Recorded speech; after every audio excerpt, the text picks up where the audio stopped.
Hey, welcome back to the channel. I'm Thomas. And I'm Grace, and today we have a really special topic. We do.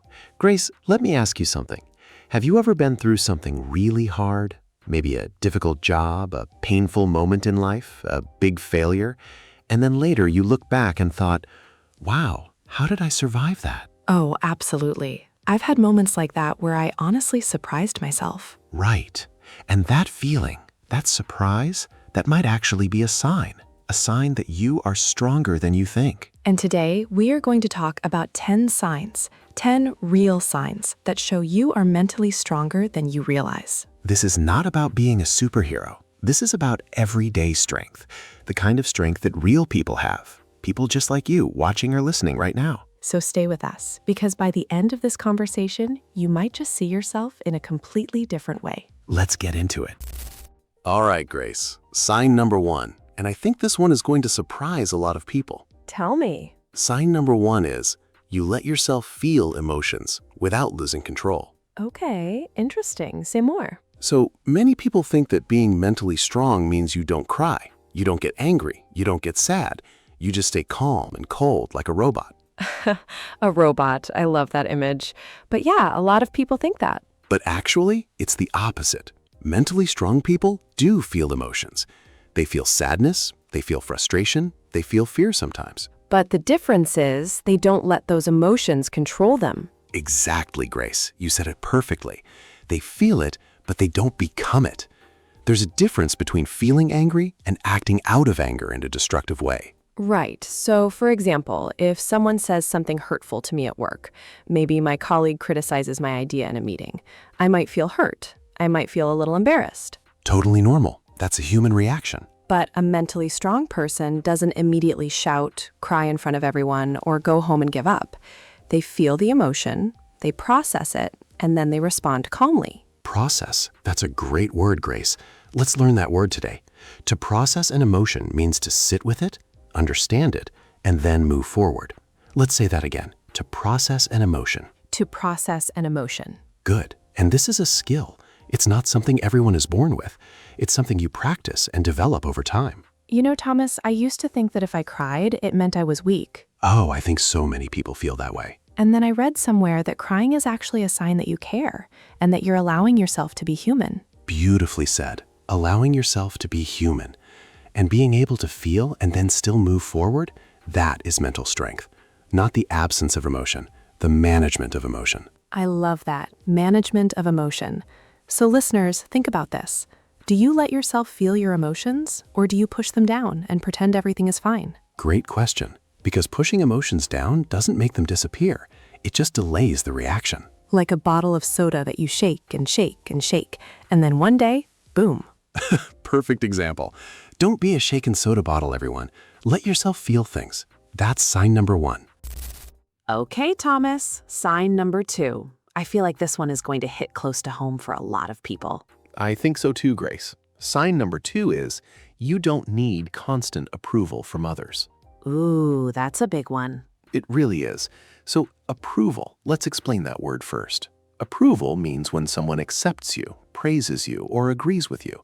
When someone says, good job, or you're amazing, or I agree with you completely. And we all like hearing those things. That's natural. Absolutely. But the key word here is constant. Constantly needing approval. That means you can't feel okay unless someone is telling you that you are okay. And that's a problem. Because you can't control what other people think. You can't go around asking everyone, do you like me? Am I good enough? Was that okay? Imagine doing that every day. Excuse me, random person on the street, do you approve of my life choices? It would be exhausting. So exhausting. And a little bit scary, to be honest. Mentally strong people make decisions based on their own values, not based on what everyone else thinks. They still listen to others, they still care about feedback, but they don't need everyone to agree with them to feel okay about themselves. That's such an important point. There's a difference between wanting approval and needing it. Yes, wanting it is human. Needing it is a sign that your self-worth, your sense of value, is too dependent on other people. And self-worth, that's our word here. Say it with us. Self-worth. It means how much you value yourself. And mentally strong people have self-worth that comes from the inside, not from the outside. I used to post something on social media and then check my phone every 5 minutes to see how many likes I got. Oh, I think most of us have done that at some point. And if I didn't get many likes, I felt bad. Like, oh, maybe the photo wasn't good. Maybe people don't like me. And that's such a common experience in today's world. Social media has made the need for approval even bigger because now you can literally count the number of people who approve of you. It's right there on the screen.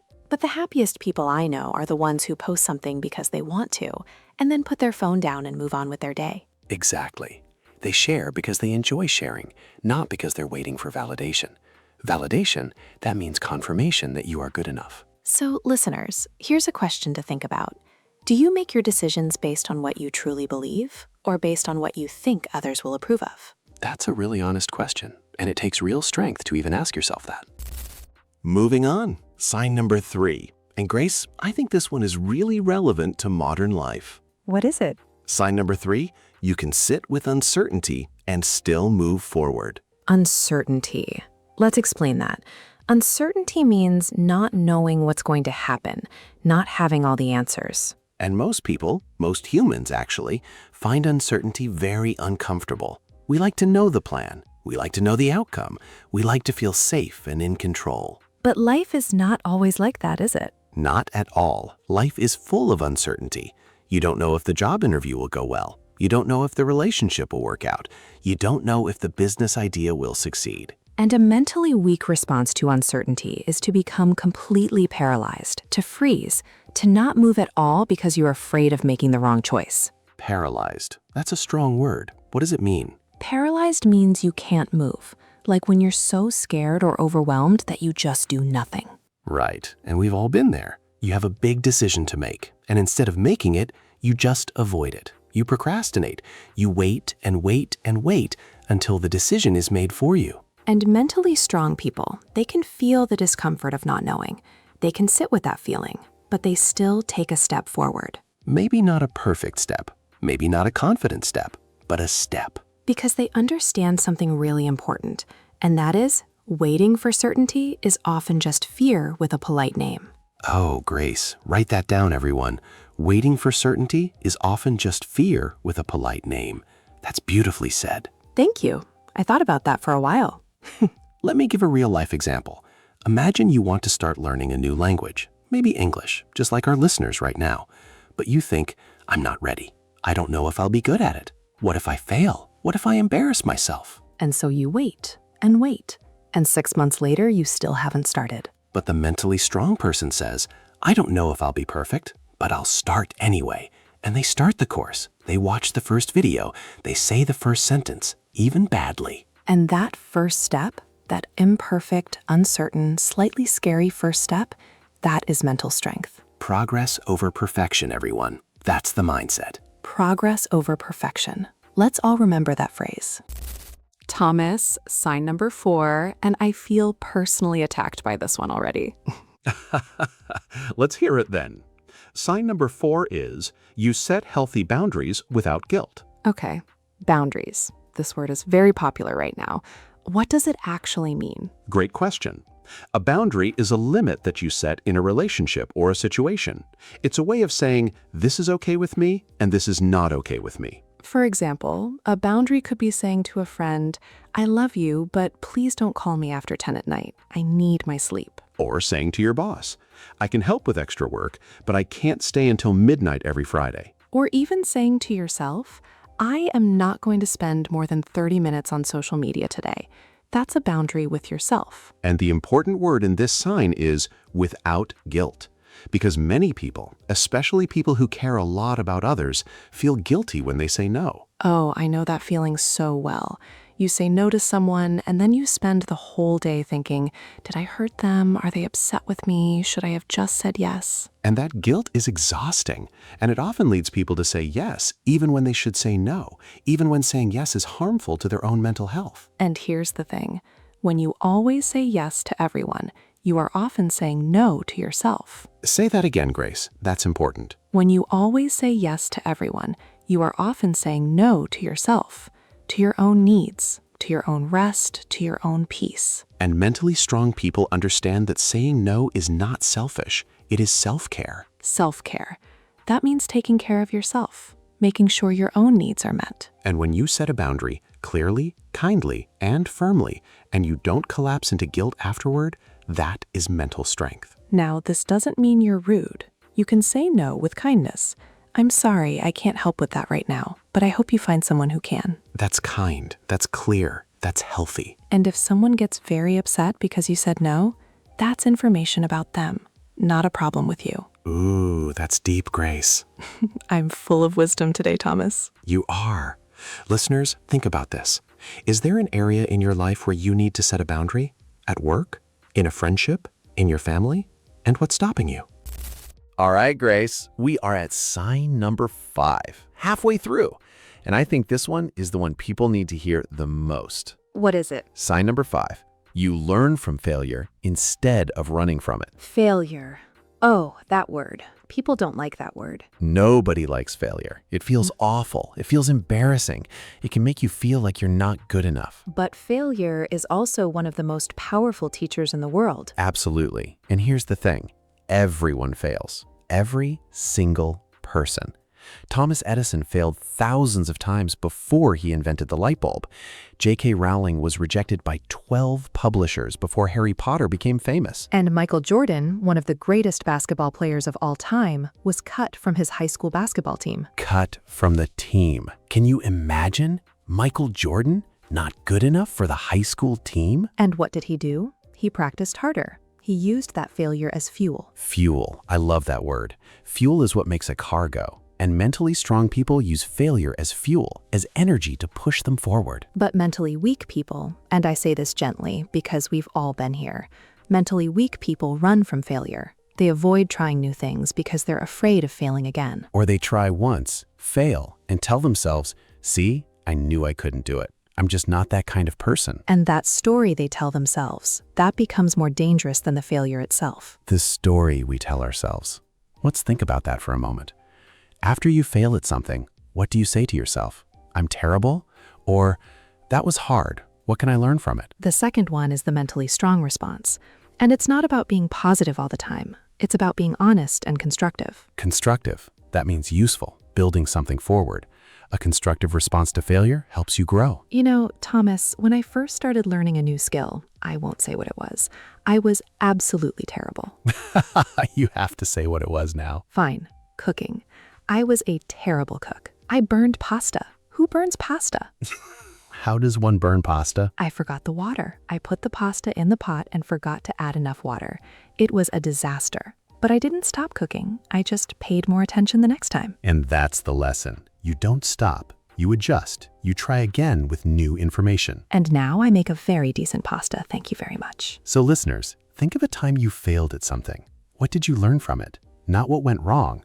What did you learn? Okay, Thomas, sign number 6. And this one, I feel like this is the hardest one for me personally. Let's hear it. Sign number 6, you don't waste energy on things you can't control. Yes, this one is hard because as humans, we want to control everything. We do. We want to control the weather, the traffic, what other people think of us, what other people do, how things will turn out. And when we can't control those things, which is most of the time, we feel anxious, we feel frustrated, we feel helpless. And mentally strong people, they've learned something very important. There are 2 categories in life, things you can control and things you cannot control. And you put your energy into the first category and you accept the second. Exactly. And I know accept sounds easy, but in reality, it's one of the hardest things to do. Let's give an example. Imagine you have a big presentation at work tomorrow. You've prepared well, you've practiced, but on the day of the presentation, you're stuck in traffic and you arrive 5 minutes late. Okay, the traffic, can you control it? No, What can you control? you can control how you respond. You can take a deep breath, walk in calmly, apologize briefly, and give the best presentation you can. Versus panicking in the car, arriving stressed, spending 10 minutes apologizing, and ruining your own confidence before you even begin. Mentally strong people spend their energy where it matters, on their actions, on their responses, on their attitude. There's a famous saying, I think it's connected to an old philosophy, that goes something like, focus on what you can control, let go of what you can't. It sounds simple, but practicing it every day, that's where the strength is. And the key phrase here is let go. Not ignore, not pretend it doesn't exist, but let go. Release it. Stop fighting a battle you cannot win. Think about how much energy people spend worrying about things that never even happen. Oh, the 3 a.m. thoughts. What if I said the wrong thing at the party last week? What did they think? What if my boss hates me? What if the flight is delayed? I know those 3 a.m. thoughts very well. Most of us do. But those thoughts, they take energy, and energy is limited. Mentally strong people guard their energy like it's precious, because it is. So listeners, today, try this. Make a list in your head or on paper of 2 things in your life right now. 1 thing you can control and 1 thing you cannot. Focus on the first and breathe through the second. Sign number 7, Grace. And this one, people get it wrong all the time. What do you mean, wrong? Well, many people think that mental strength means handling everything alone, never needing anyone, always being independent and self-sufficient. Oh, the I don't need anyone attitude. Exactly. But sign number 7 is actually the opposite. You ask for help when you need it. And this is a sign of strength? Absolutely. Because asking for help requires courage. It requires you to admit that you don't have all the answers. And for a lot of people, especially people who are used to being strong for everyone else, that is incredibly difficult. I think there's a cultural element here too. In many cultures and in many families, asking for help is seen as weakness. You're supposed to figure it out yourself. You're supposed to be tough. And that cultural message, while it sometimes builds resilience, it also creates people who suffer in silence, people who are drowning but won't call for a lifeguard because they're too proud. Resilience. Let's explain that word. Resilience means the ability to recover from difficult situations, to bounce back. And true resilience doesn't mean doing everything alone. It means knowing when you need support and having the courage to ask for it. Think about it this way. If you had a broken leg, would you try to walk on it alone and refuse to go to the doctor? Of course not. That would be ridiculous. So why do people do that with their mental and emotional pain? Oh, I'm fine. I don't need to talk about it. I'll figure it out. While they're limping around emotionally, pretending everything is fine. Exactly. And mentally strong people recognize when they need help. Maybe they talk to a trusted friend. Maybe they see a therapist. Maybe they join a community or ask a mentor for advice. And all of those are signs of strength, not weakness. You know, Thomas, asking for help was something I struggled with for a long time. I always wanted to be the person who had everything together. And how did that work out? Not great. I just got more stressed and more overwhelmed until I finally called a friend one day and said, I'm not okay. I need to talk. And it changed everything. That one conversation, the relief I felt just from saying those words, I need help, it was like putting down something very heavy. putting down something heavy. That's exactly what it feels like. So listeners, is there something you're carrying right now that you don't have to carry alone? Is there someone you trust enough to ask for help? And if you're watching this and you're going through something hard, please know that asking for help is one of the bravest things you can do. Thomas, sign number 8. In today's world, especially with social media, I think this one is more important than ever. Sign number 8. You don't compare your journey to others. Comparison, the thief of joy. Oh, who said that? Theodore Roosevelt, I believe. Comparison is the thief of joy, and it is so true. Because when you constantly compare yourself to other people, you will almost always find a reason to feel bad about yourself. Because there is always someone who has more money, more followers, better looks, a bigger house, a better job, more experience, more confidence. The list never ends. Never. And here's the problem with comparison. You are comparing your inside to someone else's outside. Oh, explain that, Thomas. When you look at another person, you see what they show you. Their highlights, their best photos, their success stories, their confident face at a party. But you don't see their struggles, their doubts, their failures, their late nights crying, their insecurities. Exactly. You compare your full, honest inner experience with all your fears and failures to their carefully selected outer presentation. And of course you come out feeling worse. It's not a fair comparison. It's like comparing a behind-the-scenes mess to a finished movie. Of course, the movie looks better. You didn't see all the work that went into it. I love that comparison. Comparison about comparison. Meta comparison. And mentally strong people, they understand this. They know that everyone is on a different path, a different timeline. And comparing paths doesn't make sense because everyone started in a different place with different tools and different challenges. The only comparison that's actually useful is comparing yourself to who you were yesterday. Yes. Are you better than you were last week? Last month? Last year? That's the only comparison that helps you grow. And when you see someone succeed, instead of feeling jealous, mentally strong people feel inspired. Because they think, if they can do it, maybe I can too. What can I learn from their journey? Instead of, they're better than me. I'll never be that good. Two very different reactions to the same situation. And the first one leads to growth. The second leads to bitterness. So listeners, next time you see someone doing well and you feel that little sting of jealousy, and it's okay to admit it, we all feel it, ask yourself, what is this feeling trying to tell me? What do I want for myself? Use that feeling as information, not as evidence that you're not good enough, because you are. You're just on your own path. Sign number 9, grace. This one is very practical and very honest. I'm ready. Sign number 9, you keep going even when motivation disappears. Oh, yes, this is so important. Because there's this popular idea that successful people are always motivated. They wake up every morning full of energy, excited to work, and they never struggle to get started. And that is a lie. A very pretty, very convincing lie, but still a lie. Grace, don't hold back. I won't. The truth is, motivation comes and goes. It's not permanent. Even the most successful, most disciplined people have days when they don't feel like doing anything. And the difference between people who reach their goals and people who don't is not how motivated they feel.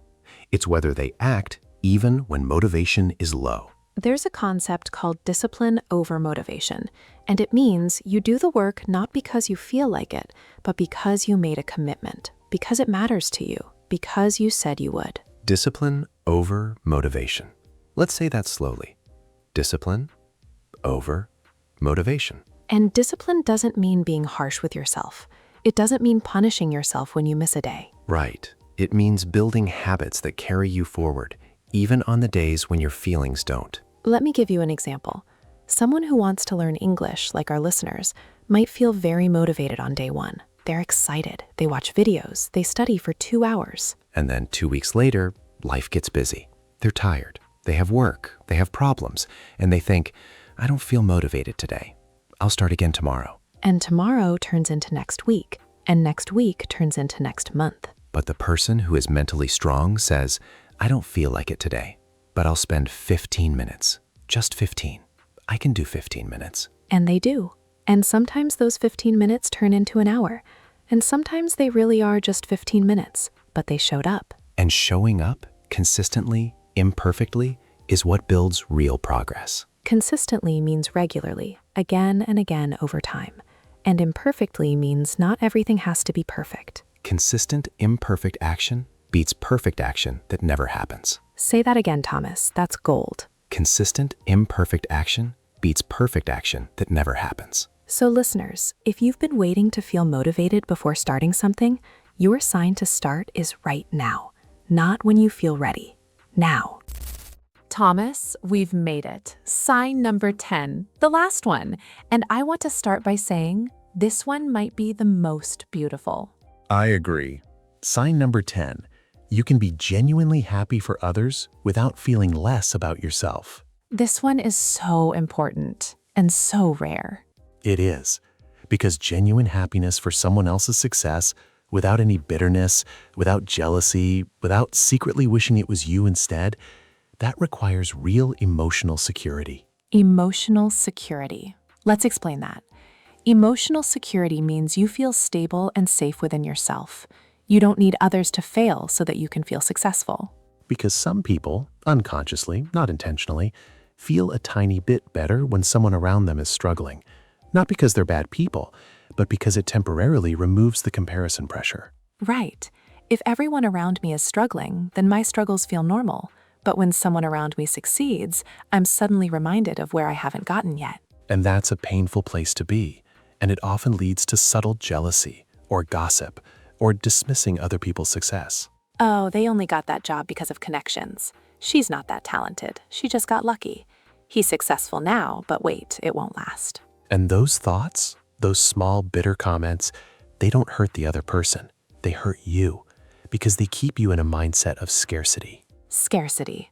That means there's not enough, Not enough success, not enough happiness, not enough good things to go around. But mentally strong people operate from a mindset of abundance. They believe someone else's success doesn't take anything away from mine. There is enough room for everyone to succeed. And when a friend gets a promotion, they celebrate, genuinely, without secretly calculating how that makes them look by comparison. When a colleague publishes a great piece of work, they say, "That's wonderful. I'm so proud of you." And they mean it. And that generosity of spirit, that genuine joy for others, it comes back to you. Because people who feel genuinely celebrated and supported will celebrate and support you in return. What you put out, you get back. And beyond that, when you can feel happy for others, you spend less energy on negative emotions, less energy on bitterness and jealousy, which means more energy for your own growth and your own joy. It's like clearing out the junk from a room. When you remove the bitterness, there's so much more space for good things. Beautiful. So listeners, think of someone in your life who is doing well right now. Maybe a friend, maybe a family member, maybe even someone you follow online. And send them a genuine compliment. A real one, not forced. Just, "I see what you're doing, and I think it's wonderful." And notice how that makes you feel. I promise you, it will feel good, because generosity always does. Thomas, we've talked about 10 signs today. 10 signs that show you are mentally stronger than you think. Can we do a quick review? Absolutely. Let's go through them quickly. Sign 1, you let yourself feel emotions without losing control. Sign 2, you don't need constant approval from others. Sign 3, you can sit with uncertainty and still move forward. Sign 4, you set healthy boundaries without guilt. Sign 5, you learn from failure instead of running from it. Sign 6, you don't waste energy on things you can't control. Sign 7, you ask for help when you need it. Sign 8, you don't compare your journey to others. Sign 9, you keep going even when motivation disappears. And sign 10, you can be genuinely happy for others without feeling less about yourself. 10 signs. And here's what I want you to remember. You don't have to have all 10 perfectly. Nobody does. Mental strength is not a destination. It's not a place you arrive at and stay forever. It's a practice. It's something you build, day by day, choice by choice, challenge by challenge. And if you recognized even 2 or 3 of these signs in yourself today, that's real, that's meaningful, that's something to be proud of. You have been through things, hard things, and you are still here, still learning, still growing. That is strength. And if you're going through something difficult right now, if you're in the middle of a challenge and you can't yet see the other side, please hold on. Because getting through hard things is exactly how mental strength is built. You are building it right now, even if it doesn't feel like it. Thomas, before we go, I want to ask our listeners something. Please. Out of all 10 signs we talked about today, which one resonated with you the most? Which one made you think, "Oh, that's me"? Tell us in the comments. We read every single comment, and we love hearing from you. Your stories, your thoughts, your progress, they inspire us just as much as we hope to inspire you. And while you're down there, if this conversation helped you even a little bit, please give us a like. It really helps more people find this channel and improve their English. And if you haven't subscribed yet, what are you waiting for? Hit that subscribe button and join our growing family of English learners from all around the world. We post new conversations regularly, all designed to help you improve your listening, your vocabulary, and your confidence in English. And we'll see you in the next one. Until then, keep going, keep learning, and remember, You are stronger than you think. take care, everyone. Bye for now.